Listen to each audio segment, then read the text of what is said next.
A 1957 Corvette Custom show car that disappeared in 1965 has been found. Here's what it looked like as entered in the 1960 Oakland Roadster Show. She's out in the garage. That's been parked back in '65. Northern California, in a rural setting where neighbors grow almonds and walnuts. Now, it's piled with stuff all over it, so I apologize. We could see Mount Shasta about 100 miles away. We've kept it very quiet where the car is. Some people remember the car, some just want to see what it looks like. Just like it was back in its custom car days, huh? My name is Bill Shelley. I was born in Oakland, California.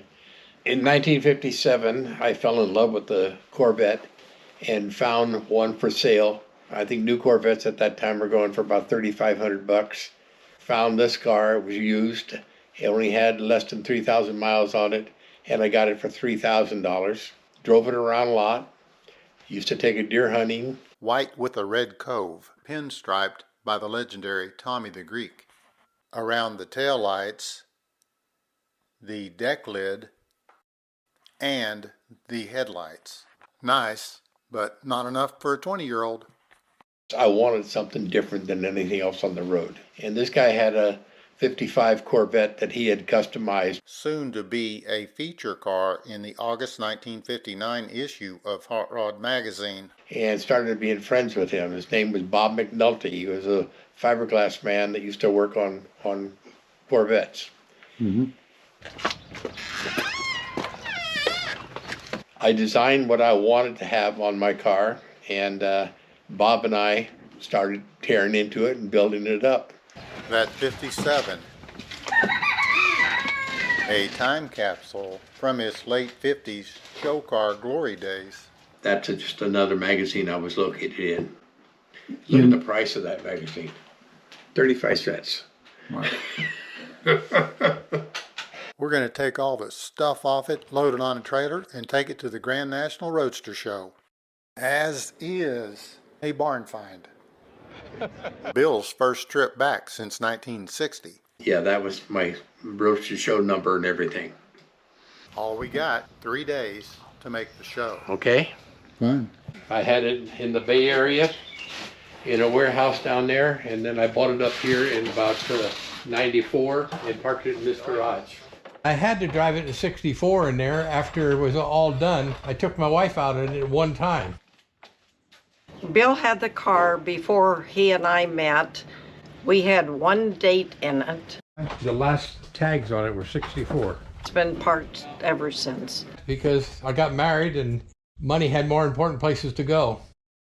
And here's what we hope to see, more or less, when we fish this old car out of this mess. Okay. Why'd you go with Chrysler taillights? At that time, fish fins were kind of in. And I wanted something that looked like a fish fin but not go up in the air like 59 Cadillacs. Right. The paint you can see is worn out over all these years. Now this is what you call scallop, right? Yeah. All this was dark purple at one time, and then it was pinstriped around it. Then the guy puts his signature marks on there, these three teardrops. So cool, man, to get a peek. Striping by the legendary Tommy the Greek out of Oakland. He was very well known back in the 50s and 60s. The bodywork in silver paint by Bob McNulty. He was the master. I was the grunt. I wasn't the artist, let's put it that way. But that is actually a garden hose with fiberglass. That's what I was told that he put in there as a garden hose to make that ledge. Quite a bit different from a stock 57 Corvette rear bumper. He built a lot of cars. He had one called the Shark. Bob painted his car pearlescent white. And the only way he could get this pearlescent white is he had to buy fingernail polish.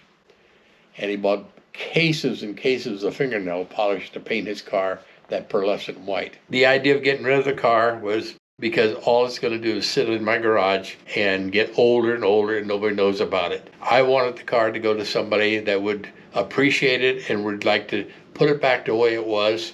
Hold on, I'm feeling a chill. Could this be the custom grill? It just looked too small, that's all. We found the grill? Yeah, that's the grill for the front end of it. Looks like it's going to have to be replated. And this used to be purple, but you can't tell that. Adjust the camber, adjust the caster. Don't sand away the work of this master.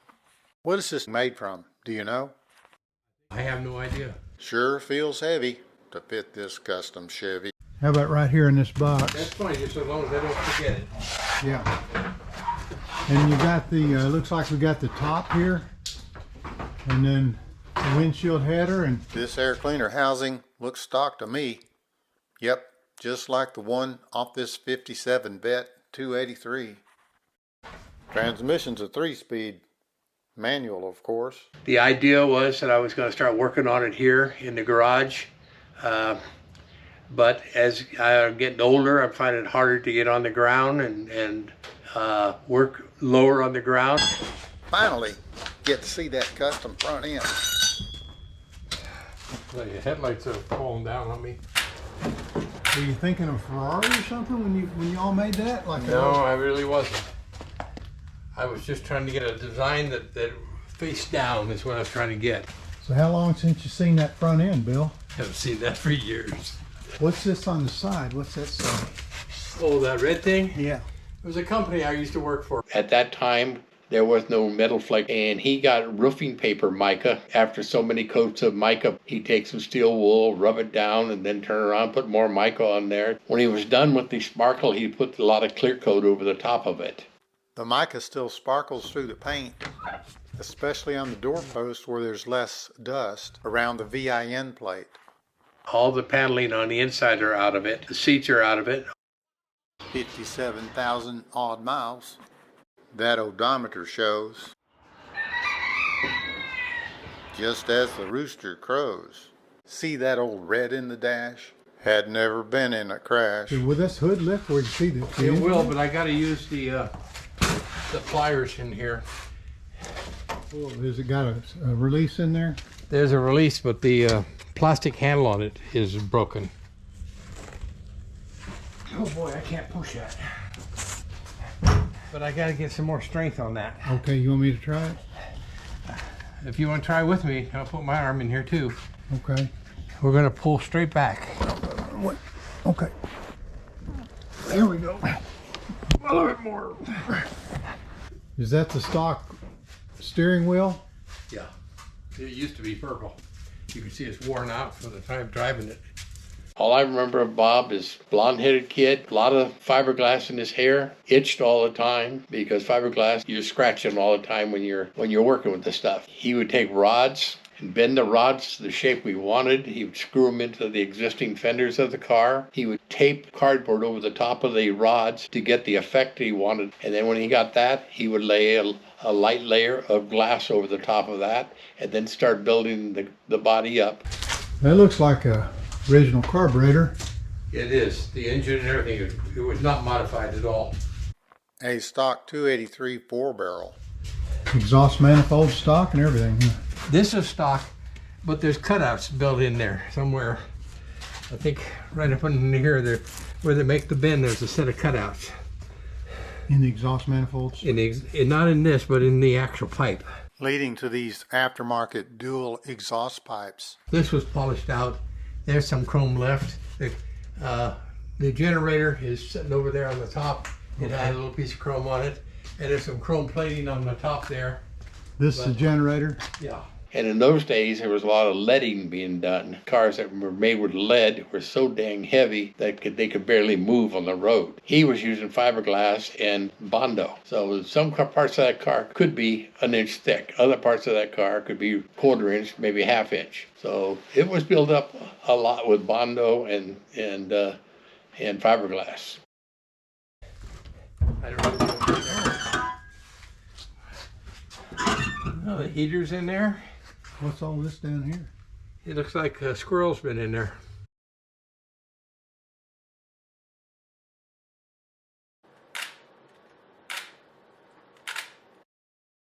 Marco and his son Anthony have come to pick up the car for its new owner.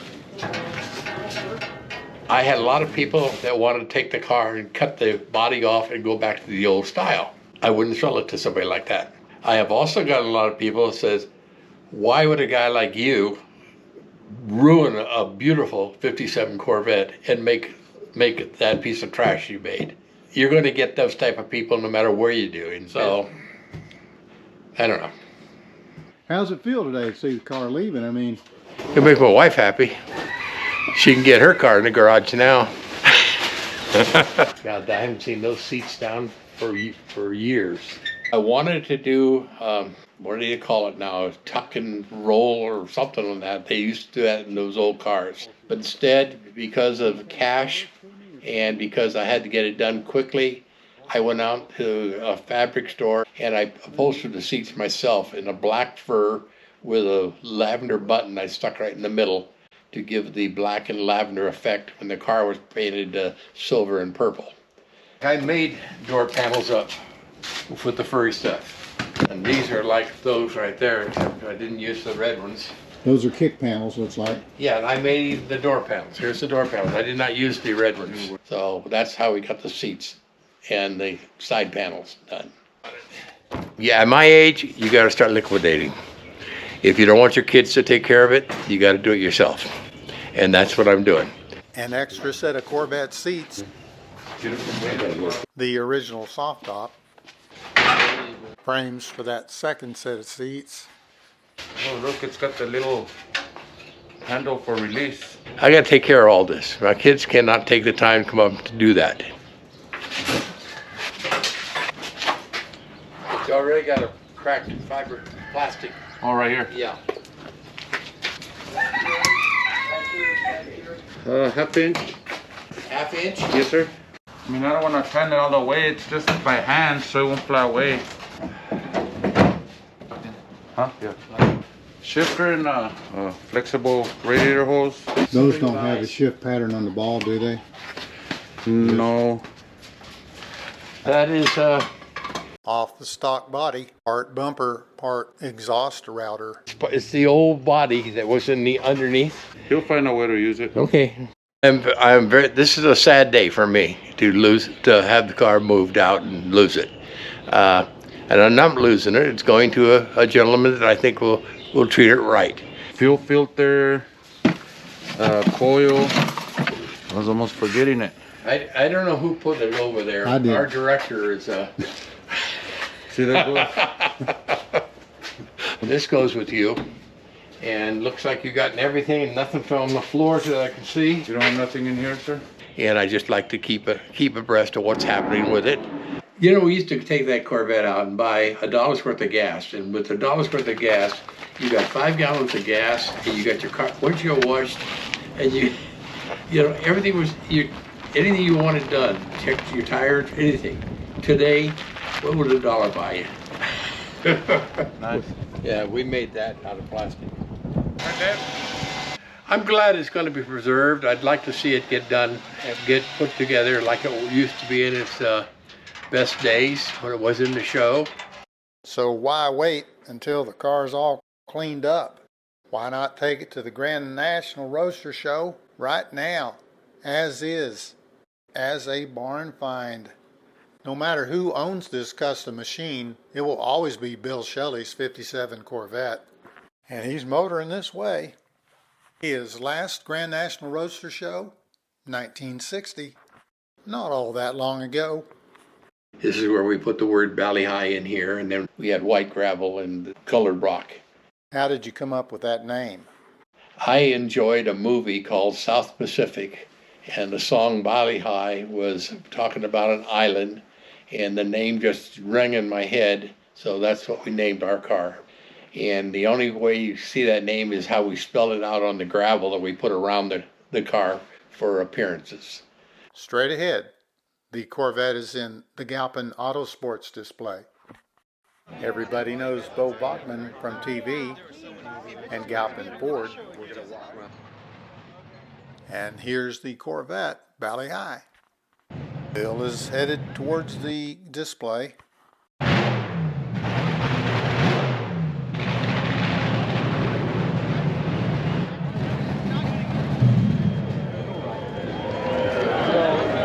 What do you think? Wish it was clean. Our plan for the show to keep the barn fine look, so no cleaning. But we did install the grill and the hardtop. I've never seen it like this. It's always been in the garage, buried under stuff. I'm 51. It's been parked ever since I was born. I've only known it under a pile of junk. Bill's son, Brad. Wow. Can you take a good picture of that for me? Glad to see it back in people to see it again.